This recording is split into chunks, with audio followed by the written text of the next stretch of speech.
S&P 500 futures are currently idling just below 4,800 on incredibly thin overnight volume. Yeah, the implied open is totally flat. It is Wednesday, May 13th, 2026, and we are in a classic wait-and-see crouch because of a massive market-moving data point arriving at 8:30 a.m. The producer price index. Yeah. Institutions are completely sitting on their hands until that PPI print hits the tape. Right.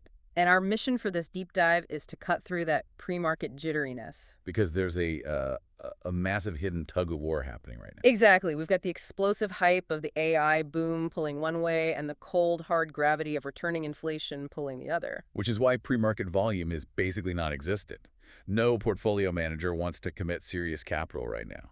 Not until they see how wholesale costs are trending. So we've got a dense, high-level institutional global market strategy report on the desk today. And, before we even look at the pre-market gappers, we have to address the macro storm gathering here. Okay, let's unpack this. Yesterday's headline was scary. A hot 0.6% CPI print. Pushing headline inflation to 3.8%.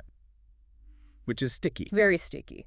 So now the entire street is waiting on this morning's PPI to see if wholesale costs basically confirm that this isn't just a blip. And if we connect this to the bigger picture, this isn't just about the price of groceries. No, it's a systemic risk. Right. It puts the Federal Reserve's anticipated June rate pause in severe jeopardy.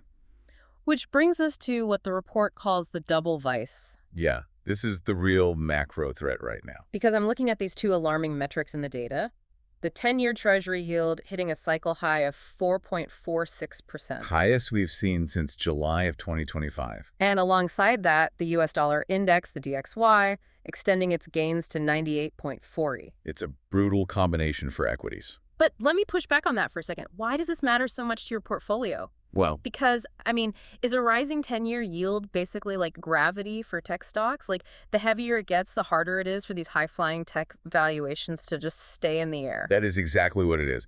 Higher yields raise the risk-free hurdle rate. Yeah. Every single basis point increase in that 10-year yield is a direct mechanical hit to the present value of a company's future earnings. Because analysts use discounted cash flow models. Right. If an AI company promises massive profits a decade from now, those future dollars are worth mathematically less today when the discount rate is sitting at 4.46%. So the tech valuations are just getting squeezed. Squeezed hard. And that surging dollar is the second jaw of that vice. Dragging down multinational margins because foreign earnings translate to fewer dollars. Exactly. It's a highly toxic drag on the entire Nasdaq. Which transitions us perfectly to the casualties of this environment, because there is a massive divide right now between what retail investors are doing and what the smart money is doing. Yeah, the gap in positioning is staggering.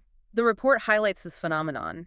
Retail investors are just obsessed with what they call AI largesse. They think sheer corporate spending on AI is a rising tide that lifts all tech boats. Right, so retail is busy just, aggressively buying the dip on every software stock out there. And they are completely missing the duration tax.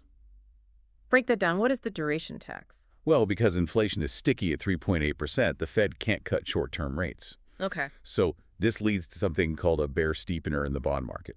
Where long-term rates rise faster than short-term ones. Exactly. The bond market is terrified of structural inflation, so they demand higher premiums to lock up their money for 10 years. Wait, so retail investors are essentially holding paper profits in these long-duration AI stocks. Yeah.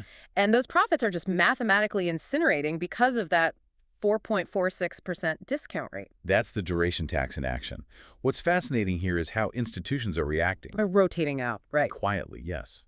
They are rotating out of high-duration tech and hiding their capital in old economy value and defensive stocks. So until yields cool off, broad tech is basically a sell-the-rips environment. It is not a buy-the-dip environment. You have to sell into temporary strength. But here's where it gets really interesting. Because if broad tech is being crushed by that tax, the smart money has to be hiding somewhere within the AI space, right? They haven't abandoned AI. They've just shifted eras. Right. The report says the market has officially entered the inference era. The training era is over.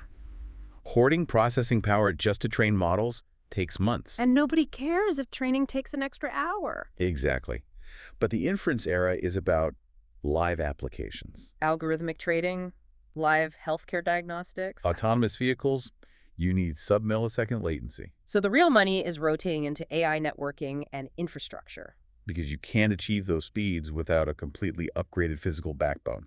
So if the AI chips themselves are the engine of this revolution, the infrastructure and networking companies are the transmission actually putting that power to the wheels. That's a great way to look at it. You can have a massive engine, but without the transmission, you just get data bottlenecks and literal thermal meltdowns in the data centers. So institutions are buying the boring hardware, advanced fiber optics, liquid cooling arrays, massive power management systems. Because it's turned into a high-performance momentum vehicle, they get paid regardless of which software company ultimately wins the AI war. Let's zoom in on the specific tickers moving the pre-market today based on this exact dynamic. Starting with Alibaba, ticker BBI. Which is a really interesting case study here. Because the pre-market shows BABA down 2%, even though their cloud intelligence division just reported a 38% year-over-year surge. It's a tale of two companies right now. Yeah, you've got this booming public cloud business capturing real infrastructure demand. But it's dragged down by their sluggish domestic retail and e-commerce segments. The report says they're heavily subsidizing local buyers and sellers just to maintain market share. And those subsidies are eating directly into the cloud margins. So for the levels today, the report defines the institutional bull level at 145. Right, and to sustain a breakout above 145, they need to prove those margins can recover. But if those subsidies are just a permanent cost, we could see a fast retest of the 127 bear level. Which is why institutions are so cautious on BABA. They don't want the legacy retail baggage. Which is the perfect segue to our next ticker, NBIS Group, ticker NBIS. A completely different approach. Yeah, this is pure play AI capacity, up an astonishing 600% in 12 months. It's the premier independent neocloud provider, no legacy retail dragging it down. Backed by a $2 billion NVIDIA partnership and a $46 billion backlog. The stakes are massive here today. Bank of America has a $205 bull target on it. Modeling a blue sky scenario where they perfectly execute that backlog. And this is but you have to look at the capital expenditure required. The report projects over $16 billion in near-term capex just to service the backlog. Which spooks value investors. If you're spending $16 billion today with the discount rate of 4.46%. The hurdle to achieve profitability is just incredibly high. Exactly. So if the market doubts their ability to finance that build-out, the bear floor sits way down at 166. It could trigger an immediate drop. Okay, let's look at a defensive tech hideout. Cisco Systems, ticker CSCO. This is the bellwether today. Up 1.1% in the pre-market. And they report earnings tonight. This print is crucial because Cisco isn't just a legacy router company anymore. Right. The strategy report calls them an AI fabric play. They are the transmission. They provide the network switches that let thousands of GPUs talk to each other without latency. So if they beat earnings and raise guidance tonight... It completely validates this entire infrastructure supercycle thesis. And the level to watch is 102. Breaking above 102 confirms the institutional buy-in. But if they offer soft guidance regarding their networking backlog, traders will aggressively de-risk. Sparking a fast retrace to the 91 bear level. Exactly. So what does this all mean for you, the listener, looking at the actual indices today? How do we trade this? Well, we have to map out the blueprints for the S&P and the Nasdaq. Let's start with the S&P 500 futures, the ES. The strategy report defines the current technical landscape as a liquidity trap. Meaning price is just churning inside a high-volume node ahead of that PPI data. Institutions are providing liquidity on both sides, letting over-leveraged day traders chop themselves up. So you have to know your levels. The structural line in the sand for the S&P is 5,425. Above that 5,425 pivot, the bulls control the trend. But heavy resistance sits squarely in the 5,450 to 5,462 zone. Right. Institutional sellers left a massive footprint of unfilled limit orders there yesterday. And on the downside, major institutional support is parked at 5,395. And that's a huge options open interest wall.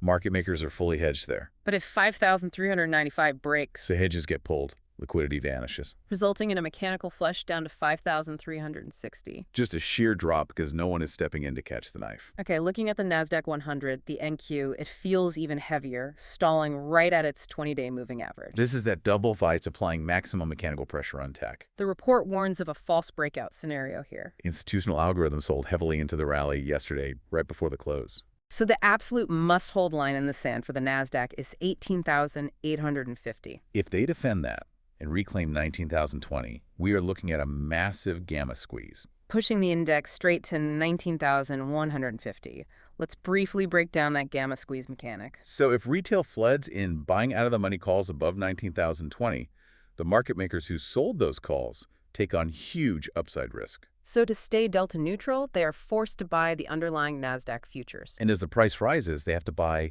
even more at an accelerating rate.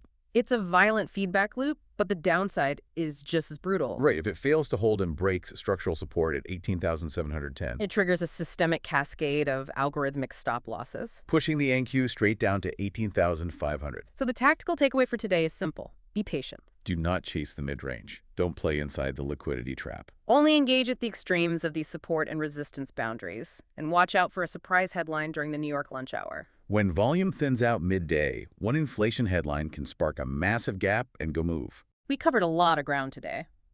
From the macro threats of a hot CPI and rising 10-year yield to the duration tax-trapping retail investors. While smart money rotates into the physical infrastructure stocks like CSCO and NBIS, They offer a potential haven in the storm. but I want to leave you with a final lingering question to ponder long after this deep dive ends. What's the structural cliff here? Exactly.